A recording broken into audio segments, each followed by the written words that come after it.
بسم اللہ الرحمن الرحیم۔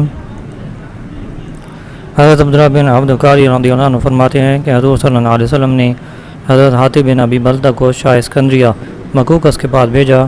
وہ حضور صلی اللہ علیہ وسلم کا خط لے کر ان کے پاس پہنچے۔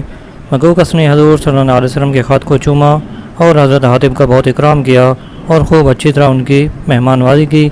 واپس بھیجتے ہوئے ان کا بڑا اکرام کیا اور حضرت حاتب کے ساتھ ایک جوڑا کپڑا اور زین سمیت ایک خچر اور 2 باندیاں ہدیہ میں حضور صلی اللہ علیہ وسلم کی خدمت میں بھیجیں۔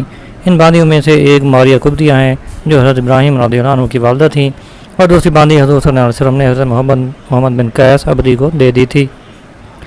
حضرت حاتب بن ابی بلتہ فرماتے ہیں کہ مجھے حضور صلی اللہ علیہ وسلم نے شاہ اسکندریہ مکوکس کے پاس بھیجا۔ میں حضور صلی اللہ علیہ وسلم کا خط لے کر ان کے پاس گیا۔ اس نے مجھے اپنے محل میں ٹھہرایا۔ اس نے اپنے تمام بڑے پادریوں کو جمع کیا اور مجھے بلا کر کہا، میں تم سے کچھ باتیں پوچھنا چاہتا ہوں تو تم میری باتیں اچھی طرح سمجھ لو۔ حضرت حاتب فرماتے ہیں کہ میں نے کہا ضرور پوچھو۔ تو اس نے کہا مجھے اپنے حضرت کے بارے میں بتاؤ کہ کیا وہ نبی نہیں ہے؟ میں نے کہا ہیں، بلکہ وہ تو اللہ کے رسول بھی ہیں۔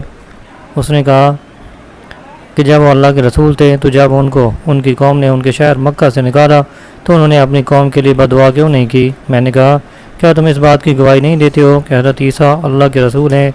اس نے کہا ہاں میں گواہی دیتا ہوں۔ تو میں نے کہا کہ جب ان کو ان کی قوم نے پکڑا اور ان کو سولی دینا چاہتے تھے لیکن اللہ تعالیٰ نے ان کو آسمان یا دنیا کی طرف اٹھا لیا تو انہوں نے اپنی قوم کے ہلاک ہونے کی بد دعا کیوں نہیں کی؟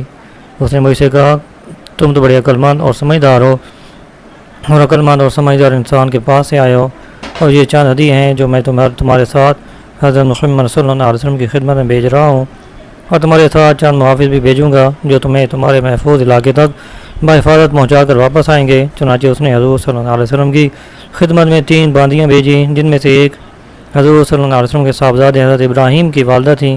دوسری باندی حضور صلی اللہ علیہ وسلم نے حضرت حسان بن ثابت کو دے دی تھی، اور مکوکس نے اپنے علاقہ کے نایاب اور خاص قسم کے تحفے بھی حضور صلی اللہ علیہ وسلم کی خدمت میں بھیجے۔